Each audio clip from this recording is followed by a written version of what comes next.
আজ থেকে শুরু হয়েছে টি-20 বিশ্বকাপ। তবে এবারের আসর ভেঙেছে দীর্ঘ ১৯ বছরের ধারাবাহিকতা। প্রথমবার বাংলাদেশকে ছাড়াই মাঠে গড়িয়েছে বিশ্বকাপের দশম আসর। ২০০৭ সালের প্রথম আসর থেকে শুরু করে ২০২৪ সাল পর্যন্ত প্রতিটি টি-20 বিশ্বকাপে অংশ নেয়া টাইগাররা এবার থাকছে না। মূলত নিরাপত্তাজনিত কারণে ভারতে বিশ্বকাপ খেলতে চায়নি বাংলাদেশ। ফলে টাইগারদের বিশ্বকাপ থেকে সরিয়ে দেয় আইসিসি।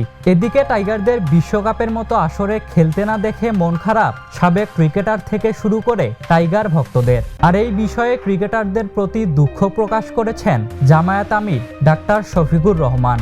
এই বিষয়ে এক ফেসবুক পোস্টে তিনি লেখেন, প্রিয় ক্রিকেট প্রেমী বন্ধুরা, আজ আইসিসি টি-20 বিশ্বকাপ শুরু হলো। এমন দিনে স্বাভাবিকভাবেই তোমাদের চোখ থাকতো টিভি স্ক্রিনে। সবাই অপেক্ষা করতাম টাইগারদের মাঠের লড়াই আর বিজয়ের আনন্দ দেখতে। দুঃখের বিষয়, এই আন্তর্জাতিক মঞ্চে আজ বাংলাদেশের অংশগ্রহণের কথা থাকলেও আমরা সেই অধিকার থেকে বঞ্চিত হয়েছি। আমাদের ক্রিকেটারদের সাথে জাতিকেও অপমান করা হয়েছে। লাল সবুজের হয়ে উল্লাস করার মুহূর্ত থেকে আমাদেরকে পরিকল্পিতভাবে দূরে রাখা হলো। প্রিয় ক্রিকেটার ভাইরা, আমি তোমাদের সাথে সমব্যথী। দেশের মর্যাদা, দেশের স্বপ্নের সাথে কোনো আপোষ নয়। কোনো আধিপত্যবাদী শক্তির কাছে আমরা হার মানিনি, মানতে পারি না। দৃঢ়ভাবে বলতে চাই, বাংলাদেশকে আমরা আন্তর্জাতিক ইভেন্টে মর্যাদার আসনে নিয়ে যাব ইনশাআল্লাহ। বাংলাদেশ ফিরবে মাথা উঁচু করে, গর্ব নিয়ে, শক্তি নিয়ে, সম্মান নিয়ে।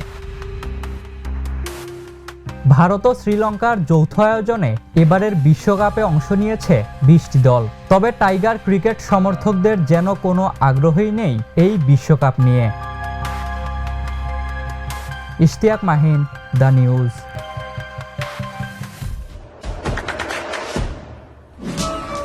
দেশে দেশে সবার সাথে দ্য নিউজ।